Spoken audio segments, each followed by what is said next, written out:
Assalamualaikum semuanya, kali ini Mimin mau bahas spoiler Martial Master nih.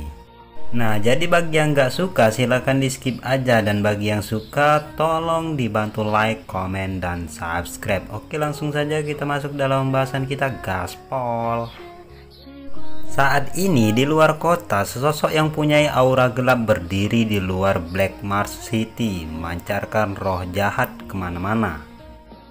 Orang ini adalah sesepuh iblis yang dikirim oleh Skeleton Radar Master dari Blood Demon Cult.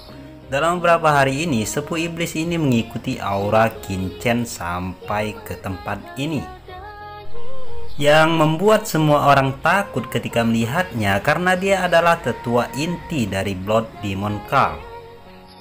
Menurut catatan legenda, rawa kematian hitam ini adalah tempat yang menakutkan di zaman kuno, tetapi juga ada banyak hal baik di sana. Itu sangat cocok bagi saya untuk melakukan terobosan ke tahap akhir, ucap sosok tersebut.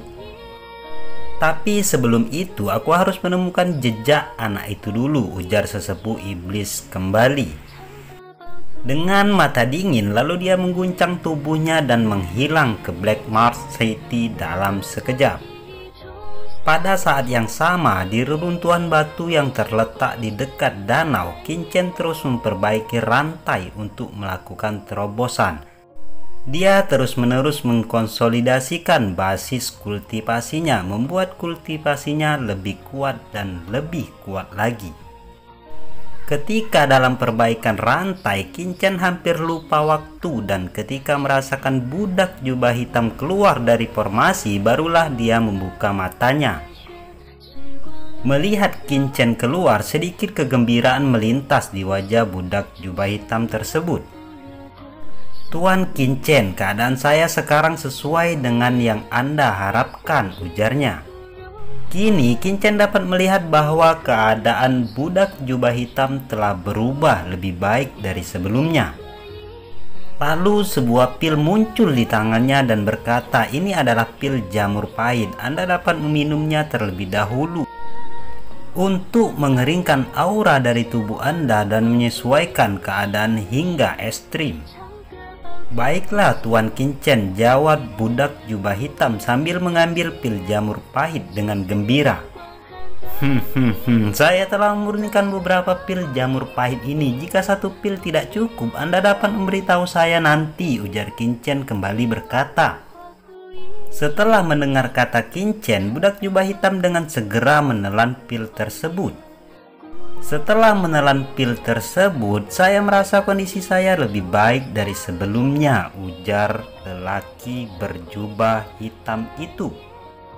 "Baiklah, kalau begitu aku punya beberapa pil dan batu asli. Kamu bisa mulai menerobos sekarang," ujar Kinchen sambil menyerahkan 2 botol pil kepada budak jubah hitam. Setelah menerima pil, budak jubah dengan semangat memasuki formasi kembali dan memulai terobosan. Seluruh proses ini berlangsung sehari penuh. Ketika fluktuasi kekerasan berakhir, lolongan panjang ditransmisikan dari formasi, dan kemudian budak jubah hitam yang memancarkan aura menakutkan keluar dari formasi itu. Pada saat ini, aura di tubuhnya telah dengan jelas memasuki ranah wuzun tingkat 6, dan itu langsung mencapai puncak awal. "Aku menerobos seni bela diri tingkat 6, ujarnya terlihat senang. Karena dia tidak bisa membayangkan sama sekali kalau dia bisa naik tingkat ke tingkat wuzun. "Tuan Kinchen, mulai sekarang hidup budak ini adalah milikmu. Tidak peduli apa yang kamu perintahkan, pasti akan saya lakukan untukmu," ujar budak jubah hitam sambil berlutut di depan Kinchen. "Tidak perlu dipikirkan," jawab Kinchen sambil melambaikan tangannya. Lalu Kinchen meliriknya dan berkata dengan lemah, "Jangan khawatir, pertama, janji yang saya buat untukmu sudah saya penuhi. Kedua, ranah wuzun hanyalah permulaan. Selama kamu mematuhi saya, jangankan wuzun, bahkan jika itu Raja Wu atau Kaisar Wu, pasti dapat kau capai," ujar Kinchen. "Raja Wu, Kaisar Wu, ujar budak jubah hitam terkejut. Apakah ini benar-benar mungkin, ujarnya. Raja Wu, bahkan di seluruh dinasti Dawei ada segelintir orang yang berada di tingkat itu. Sedangkan Kaisar Wu, sosok yang belum pernah muncul di dinasti Dawei selama ribuan tahun, gumamnya. Apakah ini terlalu bermimpi? Gumamnya lagi di dalam hati. Namun dia segera menyingkirkan keraguannya terhadap Qin-Chen. Jangan khawatir Tuan Qin-Chen, budak jubah akan selalu mengikuti Anda sampai mati. Dalam hati dia berucap, ayah, ibu, adik perempuan, aku bersumpah suatu saat anakmu ini akan berdiri di hadapan musuh keluarga kita dan memulihkan keadaan keluarga selama bertahun-tahun, gumamnya di dalam hati. Baiklah, ujar Qin-Chen sambil melirik budak jubah hitam. Setelah Anda menerobos Wuzun, sekarang Anda tidak memiliki senjata. Maka dari itu, tombak es ini akan saya serahkan kepada Anda. Lalu Qin-Chen mengangkat tangannya dan melemparkan tombak tersebut. Baru saja budak jubah hitam akan mengatakan sesuatu, Qin-Chen buru-buru melambaikan tangannya. Baiklah, jangan katakan apa-apa lagi, tidak perlu basa-basi, ujarnya.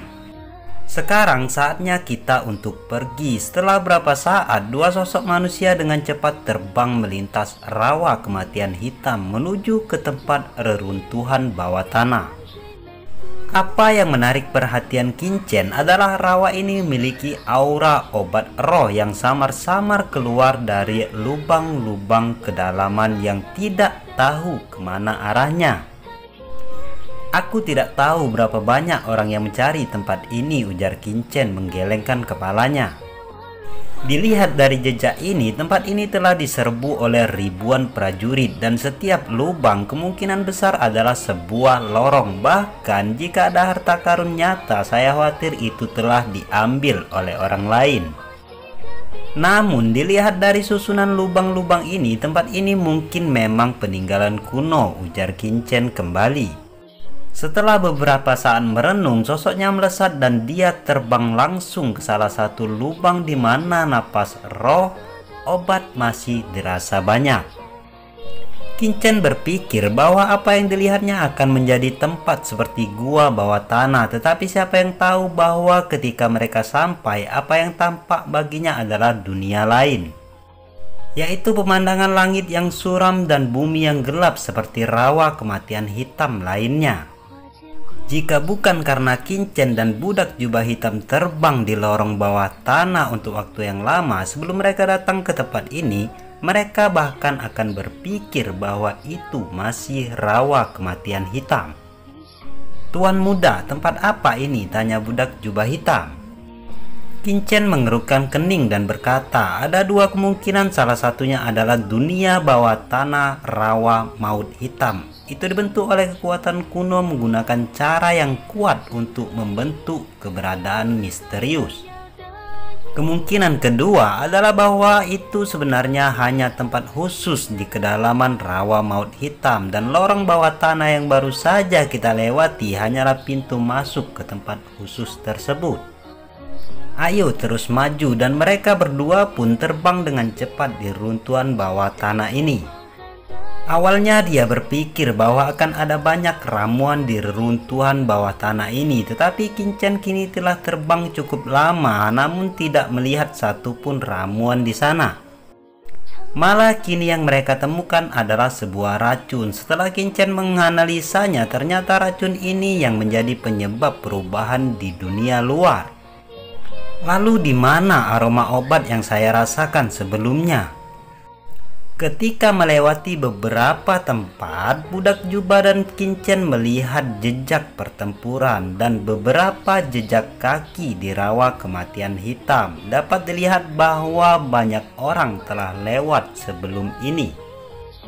Kita sedikit terlambat, bahkan jika ada obat mujarab di sini, itu pasti sudah didapatkan oleh orang lain, ujar budak jubah hitam. Tetapi tiba-tiba Qin-Chen berhenti di samping rawa. Tuan Qin-Chen, ada apa? Tanya budak jubah hitam terlihat bingung. Ikuti aku, ujar Qin-Chen. Oke, mungkin itu saja sedikit spoiler mengenai Martial Master seri 236. Mudah-mudahan dapat menghibur. Jangan lupa dukung terus channel kami ini dengan like, komen, dan subscribe bagi yang suka akan konten ini. Wassalam dari kami, bye bye.